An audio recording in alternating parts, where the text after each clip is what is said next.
So I think this is a question that all of us have had. Who had richer parents, doctors or artists? I came across this article just doing some research for a visualization project, and it really caught my attention because I have some friends that are into woodworking, they're butchers, they're doing all these interesting things, and their parents were doctors. And so I thought, maybe they do these jobs because they feel more flexibility and safety. If they run out of money, I can run to dad and he'll take care of me. So I saw this. This was an NPR Planet Money article, and I thought it was really interesting. And so when I looked at it, I found this. Two big, huge vertical scrolling things with a lot of text. This was a little disappointing from a visualization standpoint, but it did help answer the question. If you have a lot of money, you're probably, the only way you're going to be a lawyer and judge is if your parents are very rich. This is probably a lifestyle thing, who knows. But if you really want to do farming, fishing, and forestry, the people that do that tend to come from lower income households. The chart on the right shows who did better or worse than their parents. Of course, better or worse is subjective. Maybe the designers, musicians, and artists who earn less than their parents are pretty happy doing that. And finally, this chart, which I thought was really helpful and really interesting, although still a little bit difficult to read, and it shows the median line across the middle, which shows people who earned about the same as their parents and occupations who earned less than their parents. So if you're on the line, it's about the same. If you're above it and to the left, you earn more. If you're below it and to the right, you earn less. But the real thing about the article was that I found this little sentence. They said a government survey has tracked more than 12,000 people for decades. Well, that sounds really interesting and a little bit frightening. And so this put me on the path to this job to try to find out what's the changing nature of work in the United States.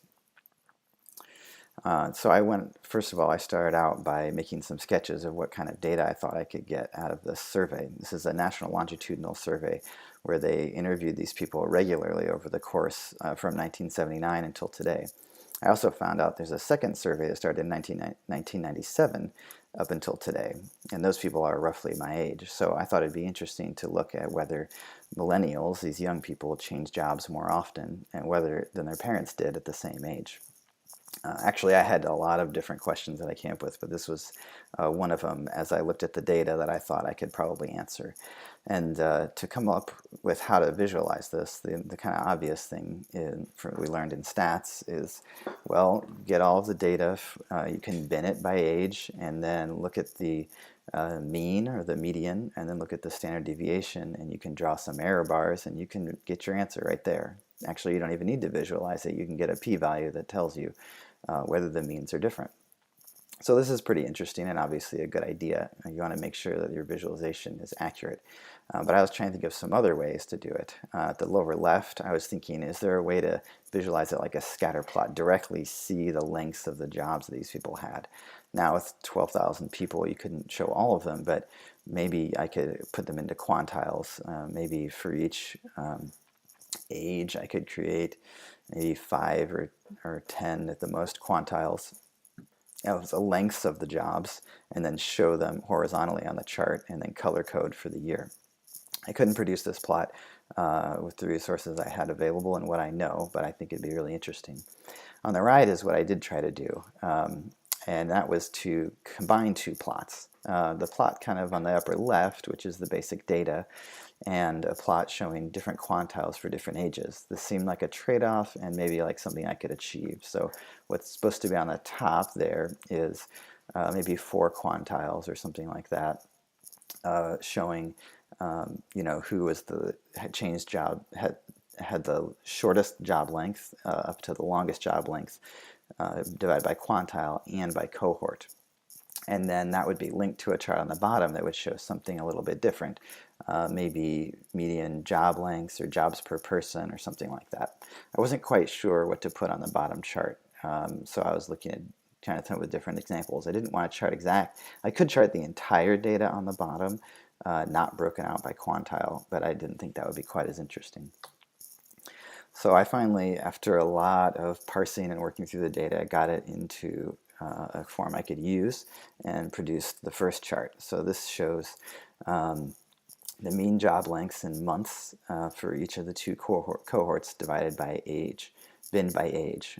So roughly the ages start around 15 for the first job, and because the 1997 cohort is only about 38, 39 right now, I had to stop the top there at 40. So admittedly, there's not quite enough data in that top bin, so those are really probably aren't too accurate there. I might have to drop it off, to be totally honest, in the end.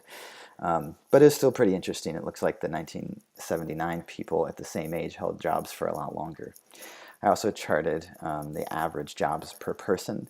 And as we kind of expected, maybe the 1997 people had more jobs per person. But this also could have a lot to do with reporting. The differences really aren't that big.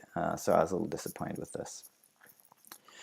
And then finally, this was kind of the idea for the top chart in the visualization, to break it down by quantiles. So I did do this.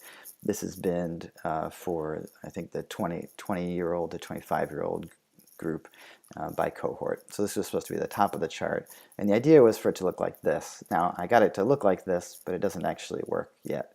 I had a lot of problems because the original charts that I used had facets in them. So these divisions of bins and cohorts is a facet in Altair. And when I tried to put those facets together into a vertical stack chart or a layered chart, it complained. And did some searching around and saw Jake Vanderplas said, "You just can't do this."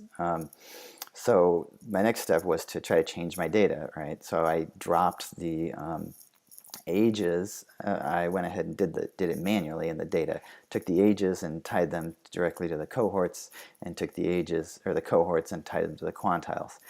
So you can still filter on the original rows, but you can see the labels there without having to do an extra facet. So that let me get a vertical stack chart together, and I got the highlight working, but the two don't actually go together. So I'd like to consider pursuing this. I think Altair is pretty interesting, and I'd probably find some interesting things from Bokeh as well.